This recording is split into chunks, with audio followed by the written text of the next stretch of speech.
बहुत ही ज़्यादा अहमियत यहाँ मिला, नंबर 1। और नंबर 2 ये कि इसकी डायरेक्ट एप्लीकेशन है। आप कितना भी आप उसके ऊपर ग्लैमर डाल दें, कितने भी आप उसके ऊपर मार्केटिंग की चीज़ें डाल दें, at the end of the day आपको जो 4 चीज़ें पढ़ी उसमें से एक सब्जेक्ट आपके काम आएगा। मैं आपको एग्जाम्पल दे देता हूँ कि आपके पास अगर एवरेज आप फ्रेश टेलीकॉम इंजीनियर है, जिस एवरेज सिस्टम में आप काम करेंगे, नोकिया सिमरन नेटवर्क का एक बॉक्स जो है जो कि ट्रांसमिशन लेयर में होता है तकरीबन 1 करोड़ रुपये का होता है। कितने का? 10 मिलियन क्वालिफाइड, राइट। हम में से शायद 5% के बाद यहाँ पर 1 मिलियन की गाड़ी देखी हुई है, चलाई हुई, जो हो सकता है 5% के बाद। मैं बात कर रहा हूँ 10 मिलियन की इक्विपमेंट की, जो कि 1/2 ऑफ आवर एक्ट के अंदर आते हैं। In a practical operational environment जो इंजीनियर्स आते हैं, they are maybe let's say 2 महीने के अंदर हम कुछ कोर्स कर देते हैं। 10 मिलियन रुपए की एक चीज़ पर आप काम कर रहे हैं, और वो फर्ज करें -48 वोल्ट पे ऊपर ऑपरेट करती है या 220 वोल्ट पे ऑपरेट करती है, तो सामने वाले ने अगर फर्स्ट ईयर के अंदर वोल्ट और वॉट का फर्क नहीं पता उसको, या उसको जो है वो सर्किट ब्रेकर की कैपेसिटी और आगे लगने वाले लोड का डिफरेंस नहीं पता, या उसको ये नहीं पता कि टेम्परेचर रूम टेम्परेचर 25 डिग्री होता है या 250 डिग्री होता है, तो he is bound to make an error which will cost the organization to the tune of 10 million। मैं एक साइट की एक लोकेशन की बात कर रहा हूँ, इस तरीके से नेशन वाइड आप देखें तो पॉइंट इससे अगर उस वाला तो साहब ने कि मैंने तो सारे प्रोटोकॉल पढ़े हुए, मैंने तो सारी TCP IP खत्म करेंगे, बिजली का आइडिया नहीं है।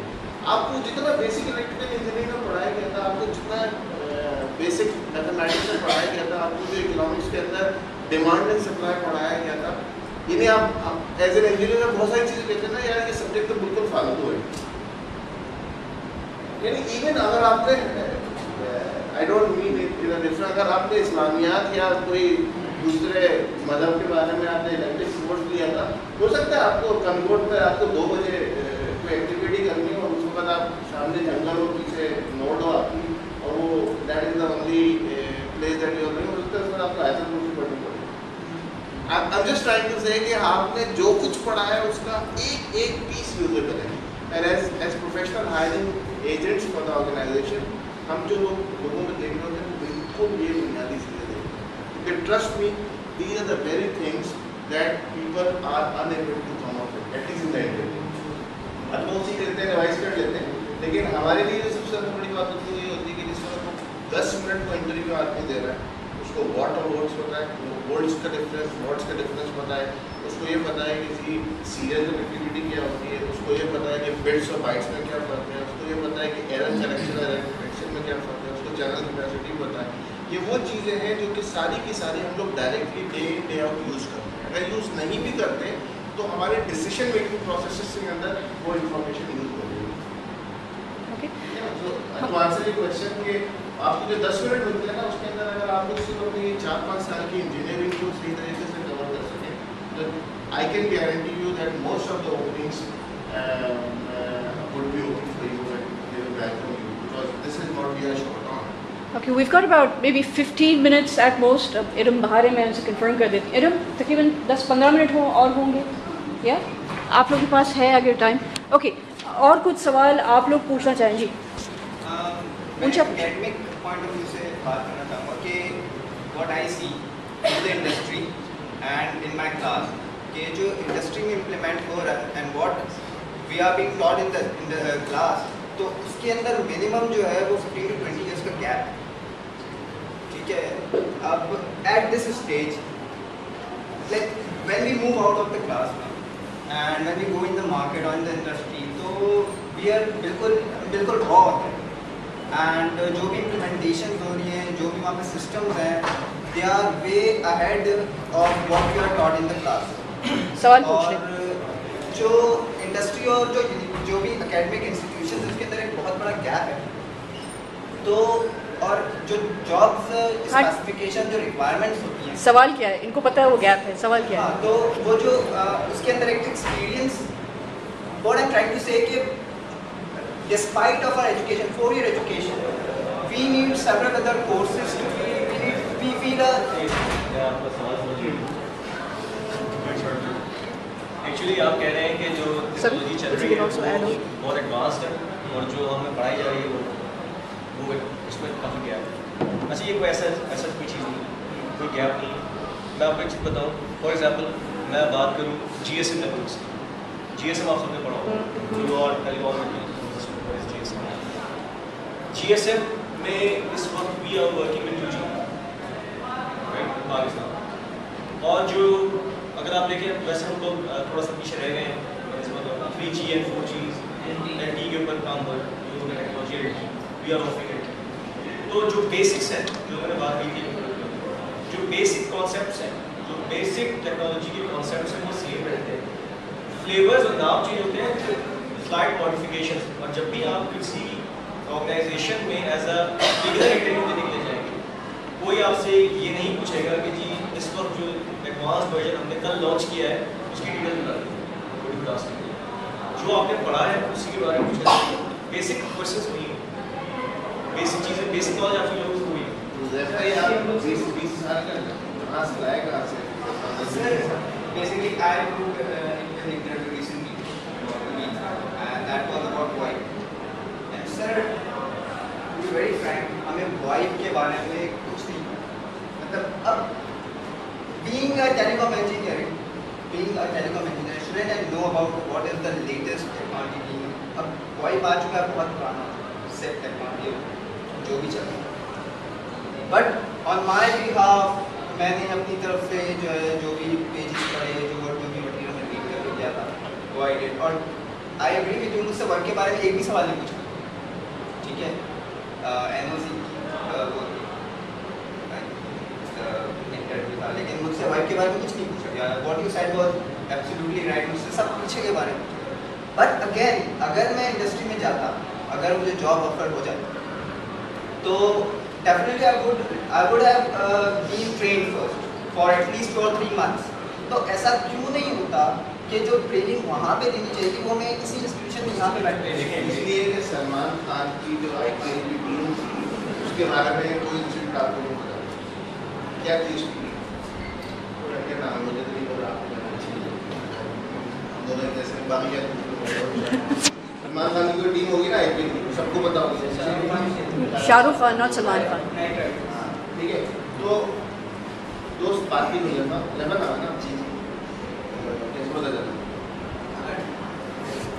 यू गेटिंग ऑब्जर्वेशनल पावर, ठीक है? तो this is what we need from engineer. जो इंफॉर्मेशन की जो मेन सोर्सेज है, छोटी मोटी बात समझ लें, नहीं पता तो आई थिंक इसी किस्म के सेमिनार करते हैं। इंटरनेट के स्टैंडर्ड आ रहे हैं, इसी निकलते हैं, electrical and electronic engineering standard IT इसी निकलते हैं, टेलीकॉम की जो स्टैंडर्ड IT इसी निकलते हैं। इनकी सिवाय ITU की बाकी सारी एप्लीकेशन है वो बेहतर है। और जिस तरह आप लोग वेबसाइट ब्राउज करते हैं, जिस तरह आप लोग क्रिकेट को, फुटबॉल को फॉलो करते हैं, अगर आप अपने पैशन को फॉलो करेंगे तो ये सारी इंफॉर्मेशन बहुत ही ज़्यादा डाइजेस्टेबल हो जाता है। और कहते हैं, मैं ये नहीं कह रहा कि नहीं होनी चाहिए, जितना अच्छा कोई इंस्टीट्यूट होगा वो आपको टीचर्स प्रिपेयर करेगा, हम जैसे लोग आगे आके हेल्प करेंगे, टीचर्स होंगे, that is right. I am not bailing out of myself out of that responsibility. All I am saying कि that is just one of the options. अगर आप अपने पैशन के लिए कभी खंबे पे चढ़े हैं, ठीक है, तो इट विल इंश्योर कि आप जो है ना you can get to the information you do. सभी कुछ ऐड करेंगे? जो एजुकेशन है ना वो आपका फहम खोलती है, दिमाग विजन खोलता है, यानी वो आपको सिर्फ एक जॉब दिलाने के लिए आप एजुकेशन नहीं हासिल कर रहे। अगर आप इसलिए पढ़ रहे हैं कि जी आपको एक फलां जगह एक अच्छी जॉब मिल जाए और आप बस कमा के घर आ जाए, बस that is something very certification मैं आपकी बात एक प्रैक्टिकल एस्पेक्ट में थोड़ा सा फ्लर्ट है। आपने कहा कि ऑर्गेनाइजेशंस क्यों नहीं कराती हमें स्टूडेंट लेवल, मतलब इंस्टीट्यूट्स को क्यों नहीं ट्रेनिंग्स कराते? देखिए मैं आपको फिर वो थोड़ा सा फ्लर्ट है, लेकिन ये फैक्ट है। We should come up with fantasy to be the real. सारी ऑर्गेनाइजेशन जो काम करेंगे वो बिजनेस ऑर्गेनाइजेशन, चैरिटेबल ऑर्गेनाइजेशंस नहीं। अगर आज आपके ऊपर वो ऑर्गेनाइजेशन इन्वेस्ट कर रही है तो कल आपसे कुछ एक्सपेक्ट भी कर रही है। अगर आप उस ऑर्गेनाइजेशन के अंदर एम्प्लॉयड नहीं हुए, ठीक है जी, आप ऑनबोर्ड नहीं हुए तो आपकी इन्वेस्टमेंट करें, ऐसा कोई कॉन्सेप्ट बनता नहीं है, कोई जवाब बनता नहीं कि वो आप इन्वेस्टमेंट करें। वो अपने एम्प्लॉइज़ पर इन्वेस्टमेंट उस ग्रुप में करती है जब उसको फ्यूचर में उस एम्प्लॉय से कुछ गेन करना। Without that concept doesn't make sense कि ऑर्गेनाइजेशन आके आपको ट्रेन करना शुरू कर दे। और हाँ, अगर उसको कोई ऑनबोर्ड लेने का कोई क्राइटेरिया है फ्यूचर में या कोई कंफर्मेशन आपकी तरफ से होगी तब बेशक ऐसा कर सकते हैं, लेकिन इट डजंट मेक सेंस। एक सवाल यहाँ पीछे इसमें ऐड करूँगा, आपने जो कहा कि आप सब बिजनेस बना रहे हैं, इट्स ओके, लेकिन ऑर्गेनाइजेशन को पता होना चाहिए कि हम आगे फ्यूचर में इन स्टूडेंट से किस तरह अपने बिजनेस को इन्हांस कर सकते हैं। हमारे यहाँ ऑर्गेनाइजेशन सिर्फ ये करती हैं कि जिस तरह कहा कि 20 साल का ये कह रहे हैं, लेकिन मैं कहूँगा कि ये 20 साल ये समझ रहे हैं, मेरे ख्याल से वो एक शायद 1 महीने का या 15 दिन का गैप होता है जो आपको वहाँ जाके आप इंडस्ट्री में इन होते हैं और देन यूर थ्रू। ऐसे ही होता है जब आप फ्रेश होते हैं उसके बाद। तो आप जो कह रहे हैं उसके लिए मेरे ख्याल से क्राइटेरिया अगर आप लॉन्च करें या एक लीक आउट करें या एक गाइडलाइन दें स्टूडेंट्स को कि ओके ये हमारा क्राइटेरिया है, आप जो पढ़ रहे हैं हम आप पे इन्वेस्ट करेंगे, even though you are in the university, I mean you are in 6th semester, आप आएँ फलाने सेक्टर के हम इतने स्टूडेंट को हम अपॉर्चुनिटी दे रहे हैं इंटर्नशिप के लिए, ये फोरकास्ट करते हुए कि ये जो स्टूडेंट हैं टेलीकॉम में हमारे लिए सब वाइप करने का, इवन दो कि अगर ये थोड़े से प्री एक्टिव होते तो ये खुद वाइप पे बहुत कुछ पढ़ सकते थे, लेकिन अगर इन्हें पहले थोड़ा सा एक्सपोजर मिला होगा कि ये काम इंडस्ट्री कर रही है, फ्यूचर में इस पर करेगी और आप ऑफर भी कर रहे हैं, आप यूनिवर्सिटीज़ को स्लॉट्स दे रहे हो कि 10 student from Bahria, 10 from NED, 10 not 10 is I think नहीं, लेकिन तारिक साहब ने ऑलरेडी कहा है कि 1 करोड़ स्टूडेंट्स होंगे, चले 10 लाख स्टूडेंट्स होंगे जो हर साल ग्रेजुएट करते हैं। What are you doing to stand out to them? शुरू में मैंने सवाल यही पूछा था इनसे भी, तो इन्होंने बताया था कि it's not just one dimension that they're looking for. Yes, there are 8 dimensions. I How do agree. you stand out to them? Yes, I agree To with convince them मैं ये to कह रहा hire हूँ you. अगर business को let's suppose student को पता होगा और इन्हीं में अपने बिजनेस को फोरकास्ट कर रहे हैं, तो student are then in the very good thing to invest. मैं आपकी बात शुरू में मैंने एक बात कही थी कि ये जो एक सेशन हो रहा है, अगेन मैं वही बात करूँ, ये सेशन पहले नहीं होते थे। ये जो इस किस्म के सेशंस हैं ये आपको एक अवेयरनेस दे रहे हैं कि what we are looking into you when you will be interview. ये अवेयरनेस पहले नहीं थी और अब इस किस्म के सेशन जो है ये अटेंड करें और यूजफुली अटेंड करें। और यू कैन से कि आप उस वक्त हमारे सामने तो उस वक्त एक कर्टन होता है, हमें नहीं पता होता कि पीछे क्या पूछेगा, तो आपके सामने भी are sitting. I know that gap जो यहाँ और जो पे है, इंटर्नशिप्स होती हैं, इंटर्नशिप्स जो होती हैं उनमें बहुत कुछ बताया जाता है। आप इंटर्नशिप्स को अगर यूटिलाइज करना चाहें, लेकिन इंटर्नशिप का एक नेगेटिव एस्पेक्ट ये भी है कि आपसे सवाल भी बहुत होते हैं। जो आपकी इंटर्नशिप्स होती हैं उसमें पॉलिसीज़ होती हैं ऑर्गेनाइजेशंस की, उसमें मेन पॉलिसी होती है कि जब इंटर्नशिप के स्टूडेंट्स को लेते हैं तो वो रोटेशन पे होते हैं, उसमें उन्हें डिफरेंट डिपार्टमेंट्स में रोटेट किया जाता है। स्टूडेंट्स की जो नॉलेज होती है वो डिपार्टमेंट्स ग्रास्प करते हैं और वो फीडबैक अपने पास रखते हैं, डेफिनेटली वो नॉलेज स्टूडेंट से शेयर नहीं करेंगे। Then they accumulate that knowledge. जब वो हायर करते हैं दे हायर ट्रेनिंग्स, डायरेक्ट आपको ये नहीं कहेंगे कि जाएँ आप काम शुरू कर दें, they hire trainings, they train them for one year और 6 months और 9 months depending on the organisation, और फिर आपसे जो आउटपुट है आपकी वो मांगी जाती है। तो it is an ongoing process जो कि डिफरेंट कंपनीज में डिफरेंट मेथडोलॉजी के थ्रू इम्प्लीमेंट होता है। हाउ मेनी कंपनी पाकिस्तान में ऑपरेट कर रहे हैं तो वो स्टूडेंट के लिए स्लॉट रखते हैं, आप ऐसे क्यों नहीं? आप तो बड़ी ऑर्गेनाइजेशंस हैं, आई डोंट नो आपके पास कोई ऐसा क्राइटेरिया होगा, अगर ऐसा कर लिया हर ऑर्गेनाइजेशन कि अपने प्रोजेक्ट में स्टूडेंट के लिए एक आध स्लॉट रखते किसी बड़े प्रोजेक्ट में, जिस तरह के नॉर्मल डेवलप कंट्रीज़ में होता है, आपको हर तरह का एक्सपोजर मिलता है, इवन दो कि आप अभी इंडस्ट्री में नहीं यूनिवर्सिटी में होते हैं, तो वहाँ आपको कहते हैं कि yes universities are driving industries. फिर लोग जब वो आते हैं इंडस्ट्री में, इंटर्नशिप का एक क्राइटेरिया होता है, वो इंडस्ट्री के लिए बहुत ज़्यादा बेनिफिशियल होते हैं। उसमें आपके सवाल को समझ नहीं पा रहा। आपको ये तो पता है कि इंटर्नशिप का कॉन्सेप्ट क्या है, कंपनी इंटर्नशिप को ऑफर करती है, एक कंपनी अगर इंटर्नशिप ऑफर करती है इसको तो कर रही है कि स्टूडेंट्स आए आके प्रोफेशनल एनवायरनमेंट को देखें। लेकिन जो स्टूडेंट क्वेश्चन कर रहे हैं, मुझे लगता है कुछ भी नहीं पता है किसी कंपनी में मुतल्लिक कि ये कर रही है, फर्स्ट ऑफ ऑल अगर कर रही है तो उसका क्राइटेरिया क्या है, जो क्राइटेरिया अगर उन्हें पता लगता है। लेट्स मैं इनफैक्ट यहाँ पे एज अ लेक्चर काम करता हूँ, मैं इन्हें पढ़ाता हूँ वायरलेस एंड मोबाइल कम्युनिकेशन, और मैंने मास्टर जर्मनी से किया और उस वक्त मैंने अपनी इंटर्नशिप की थी 6 महीने का, उसके बाद मेरा थीसिस भी वहीं मिला और मैंने वहाँ जॉब भी की। आप सवाल पूछें तो वक्त थोड़ा सा कम। इस वजह से मैं ये चाह रहा हूँ कि यहाँ की इंडस्ट्रीज में अगर ये काम हो जाए कि स्टूडेंट को मतलब ये पता हो कि ये क्राइटेरिया ये अप्लाई करेंगे, जैसे आपने कहा वो ग्रेडिंग का हो, आप उसको एक शॉर्ट इंटरव्यू करें और अपने बिजनेस फोरकास्ट के मुताबिक आप उनको हायर कर लें। जो को-ऑप प्रोग्राम्स होते हैं ना कि आप कुछ महीने के लिए बहुत सारी ऑर्गेनाइजेशंस हैं विच आई नो पर्टिकुलर, जो कि स्टूडेंट्स ही को आए उनसे अपने प्रोजेक्ट्स कराते हैं, they implement them in industry. There are a lot of organizations present in this market, but I think not the multinationals but और बड़ी ऑर्गेनाइजेशन नहीं करती, लेकिन there are other lot of organizations who are doing this across the world. एक सवाल पीछे है। Yes, I have to ask कि क्या fixed places हैं telecom engineers के लिए, या as computer engineers they can go to variety of jobs or organizations? What kind of jobs? Kind of bank में क्यों नहीं जा सकते? उधर भी तो ATM machines है और telecommunication systems Oh, हैं। cross industries. Yes. Are telecom engineers only for telecom companies, or is there opportunity in organizations, banks, pharmaceutical? बिल्कुल एक अलग डायमेंशन आ जाएगी। वैसे हायर तो करते मैनेजमेंट ट्रेड बेसिकली मेरा तो इसका जवाब ये कि आपके पास दो रूट्स अवेलेबल हैं। ये कि आप टेलीकॉम की बेसिक इंजीनियरिंग करें और उसके बाद जो है किसी दूसरी जगह पर ऐसी जगह पर आप चले जाएँ, ऐसी जगह पर आप चले जाएँ जहाँ पर उनको सिर्फ ग्रेजुएशन की रिक्वायरमेंट नहीं है, सिर्फ और टेलीकॉम ग्रेजुएशन की थी, और फिर आप किसी ऐसी नॉन रिलेटेड फील्ड में काम करें। दैट इज ऑप्शन नंबर 1 विच मे और may not be very interesting for a lot of people and most of the times.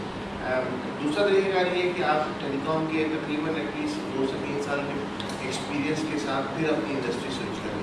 उसमें बाज़ वक्त देखें कि वेरी इंटरेस्टिंग सिचुएशंस डेवलपिंग। बाज़ वक्त बैंकर्स होते हैं, फॉर एग्जांपल हम लोग बैंक से बात करते हैं कि जी हमें अपने इक्विपमेंट लीज करना है, नोकिया वाले बड़ा महंगा इक्विपमेंट देते हैं, तो वो कहते हैं कि अच्छा ठीक है हमारी एक टीम आएगी, वो आपसे बात करेंगे।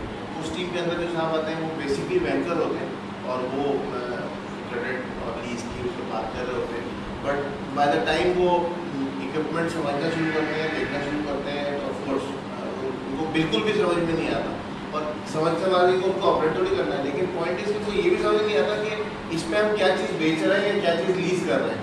क्योंकि गाड़ी जैसे गाड़ी किसी ने लीज करनी है, उनको नजर आ रहा है गाड़ी, अब मैंने देखा कि मेरे पास ये 12 करोड़ रुपए का जो है ना ये नेटवर्क लगा हुआ है, इसमें मुझे 3 करोड़ रुपए के कार्ड्स लगाने हैं, तो ही और she is unable to differentiate कि यार ये कार्ड इसमें लगेंगे तो क्या होगा and all that. So maybe in environments where cross functional information is या cross disciplinary multidisciplinary information is required, वहाँ पर इस तरह की चीज़ कर सकते हैं। तो बट उसमें सजेस्टेड मेरी तो अपनी पर्सनल व्यू ये है कि उसमें आपके पास कुछ ना कुछ थोड़ा सा वर्क एक्सपीरियंस हो ताकि आप उसको जो है ना फंक्शनली यूज़ कर सकें। जी, before you interview a student, interview call करने से पहले जो शॉर्टलिस्ट होती है, क्योंकि काफ़ी लोग सीरीज जमा कराते हैं फ्रॉम डिफरेंट यूनिवर्सिटीज़, तो काफ़ी जगह कॉम्पिटिशन बहुत टफ होता है, तो इंटरव्यू आने से पहले स्टूडेंट को पहले वो शॉर्ट लिस्ट में से अपने आप को गो थ्रू करना पड़ता है, तो क्या पैरामीटर है जिसको आप रख के आप शॉर्ट लिस्ट करते हैं? मैं इसी का इंतजार करता कि ये सवाल भी पूछे जो असल मतलब आप लोग के दिमाग में इस वक्त होने चाहिए कि क्या इंटरव्यू किस तरह से होगा, क्या होगा, इसमें थोड़ा अच्छे कमेंट्स कर सकते हैं आप ये इन्फेक्शन। देखिए शॉर्ट लिस्ट, सबसे पहले तो मैं आपकी बात बोलूँगी, जो आपके रेज्यूमे जो आप बनाते हैं ना, जो ड्राफ्ट करते हैं रेज्यूमे अपना, उसको चेक करें, रीचेक करें, कोई इसके अंदर मिस्टेक ना हो बनाते हुए रेज्यूमे को, उसमें कोई स्पेलिंग मिस्टेक ना हो, कोई ऐसी उल्टी सीधी बात आपने जिसका आपको पता ही ना हो, जिसकी आपको नॉलेज ना हो, वो चीज़ ना लिखें, उसमें इंक्लूड ना करें। जिस चीज़ का आपको पता हो, जो आपने किया हो, जो देखें आपका एजुकेशनल बैकग्राउंड जो भी है वो मैटर करता है। ऑफकोर्स अगर कोई इंजीनियर की जॉब पोस्ट हुई है बाहर में, कोई इंजीनियर की रिक्वायरमेंट है, तो जो HR शॉर्टलिस्ट करे, आपको पता है कि एक जॉब पोस्ट होती है, उसमें 10,000 लोग जो इरेलेवेंट लोग होते हैं वो भी अप्लाई कर देते हैं। This is the credit, you all know this thing. तो शॉर्टलिस्ट तो करना पड़ता है। शॉर्टलिस्ट करने के लिए आपको सामने नहीं होती, आपके रेज्यूमे सामने होता है, ठीक है जी। रेज्यूमे में अगर लिखा हुआ कि जी इंजीनियर है, इसने इंजीनियरिंग की है, हमें इंजीनियर चाहिए, उनको शॉर्टलिस्ट करके बताओ you CV has been received और स्टोर्ड, जो CV रेज्यूमे बैंक है। तो ये शॉर्टलिस्ट का क्राइटेरिया यहाँ से शुरू होता है कि जो जॉब रिक्वायरमेंट है, वो जॉब अगर आपका रेज्यूमे मैच करता है, उसकी रिक्वायरमेंट्स को फुलफिल करता है, वो शॉर्टलिस्ट आप ऑटोमेटिकली होती चले जाएंगे, ठीक है जी। लेकिन अक्सर जो जॉब्स आ रही है मार्केट में जो अवेलेबल हैं, या हम कहीं देखते हैं किसी के रेफरेंस के थ्रू में पता चलती है कि वहाँ पे एक वैकेंसी खाली हुई है, तो इंटरव्यू का सेशन हो सकता है, वहाँ जाएँ। लेकिन अभी हम सब फ्रेश हैं, कुछ कोई हम सब में इवन हाफ स्टूडेंट से ज़्यादा हमने इंटर्नशिप की है 2 मंथ्स की, या 6 या 9 वीक्स की की है, तो फिर उस वक्त ज़्यादा कंपनीज देखती हैं 1 ईयर एक्सपीरियंस है, मिनिमम 2 ईयर एक्सपीरियंस, तो वहाँ अप्लाई करना फ्रेश ग्रेजुएट के लिए पॉसिबल है? एक एक्सपीरियंस हायरिंग होती है, एक बिगनर हायरिंग, दोनों हायरिंग होती हैं और चल रही हैं। जो एक्सपीरियंस उसमें आपका कोई रोल नहीं, मतलब आपकी रिक्वायरमेंट एक्सपीरियंस में नहीं है, आपको बिगनर लेवल्स की हायरिंग भी होती है, और बिगनर लेवल्स की हायरिंग में आपका ही रेज्यूमे शॉर्टलिस्ट किया जाता है। लेकिन जो मैं आपको बताऊँ, जो एजुकेशनल रिक्वायरमेंट्स हैं दे आर मेट, अगर वो मेट हो रही हैं तो तभी आपको शॉर्टलिस्ट किया जाएगा, else you are not shortlisted. उसके बाद पॉइंट मेरा ये है कि अपने रेज्यूमे को प्रॉपर्ली बनाएं। आपके इंटरव्यू में जो आपके सामने जो चीज़ आएगी, जिसके बेसिस पर आपसे कोई इंटरव्यू करना शुरू भी करेगा, तो दैट इज़ योर रेज्यूमे। उसमें जो मैं देखता हूँ, जो मैं आपसे शेयर करना चाहता हूँ ये बात, कि अपने रेज्यूमे में वो चीज़ें सिर्फ मेंशन करें जिसका आपको पता है, जो आपने किया है। कोई ऐसा सवाल जिसमें आप सवाल पूछे जाए इंटरव्यू में, जिसका रेज्यूमे में आपके लिखा हुआ है कि you have sound knowledge of it, you are experience in it, या यू हैव स्टडीड इट, इस किस्म के अपने वर्ड्स लिखे हुए हैं और आपको उसके बारे में कुछ नहीं पता हो, it gives a very negative impression. तो जो चीज़ नहीं, थोड़ी सी नॉलेज हो लेकिन वो ऑथेंटिक हो। ये नहीं कि आपको सब कुछ पता हो, आपको जितना आपको पता है वो ऑथेंटिक होना चाहिए। This is really counted. I hope other panel also agree with me. लेकिन ये चीज़ है कि अगर ये नहीं एक्सपेक्ट किया कि सब कुछ पता हो, थोड़ा पता हो लेकिन सही पता हो। We have a last question unless there is something else. Short listing criteria जो है उसमें जीपीए कितना मैटर करता है? हो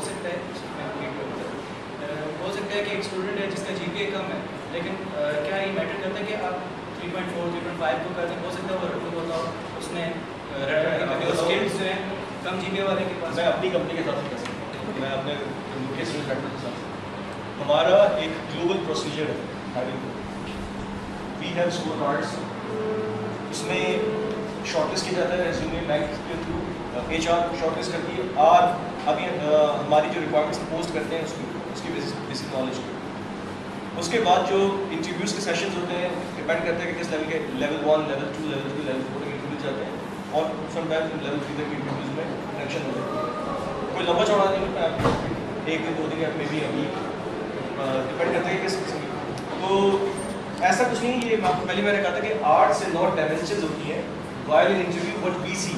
कुछ आप बता सकते हैं? एक डायमेंशन जो है वो एजुकेशन जी, मुख्तलिफ कुछ और डायमेंशंस क्या हैं, so that they understand. Personality traits आपके हैं, आपका कॉन्फिडेंस लेवल चेक हो रहा होता है, पर्सनैलिटी ट्रेट्स में आपकी मोटिवेशन जैसे होता है, कितने इंस्पायर्ड है आप, कितने मोटिवेटेड है उस जॉब के लिए, ठीक है जी। एजुकेशन बैकग्राउंड भी आपका है, आपकी क्या अचीवमेंट्स हैं your whole life until now, इस किस्म के वी हैव ट्रेट्स, मतलब वी जज a complete personality of a person, जिसमें एजुकेशन भी है, ठीक है जी। आपने जो, मैं आपको फिर ये कहूँगा कि ये चीज़ बहुत इंपॉर्टेंट है, उसको ध्यान में रखें कि अभी सब लोग इसके लिए प्रिपेयर करें। अवेयरनेस बहुत जरूरी है, ठीक है जी। ये नहीं देखा जाता कि कौन कितना इंटेलिजेंट है, क्योंकि इंटेलिजेंस रेज्यूमे से नजर नहीं आती, वो सामने बैठ के पता चलता है। ये जरूर पता चल जाता है रेज्यूमे से कितना हार्ड वर्किंग है। Sabi sir, would you like to add something? Definitely, the background education means schooling and university. If we are looking at a CV, we are not looking at the person. Then we definitely have to look at the university, the CGPA. If not the CGPA, then at least the final year project or any authentic certifications. अगर ये हमारी requirement पे match करती है, then definitely we will call those two. That's the basic ingredients. Why the industry is not involved in co-op programs? Why the industry is not involved in co-op programs?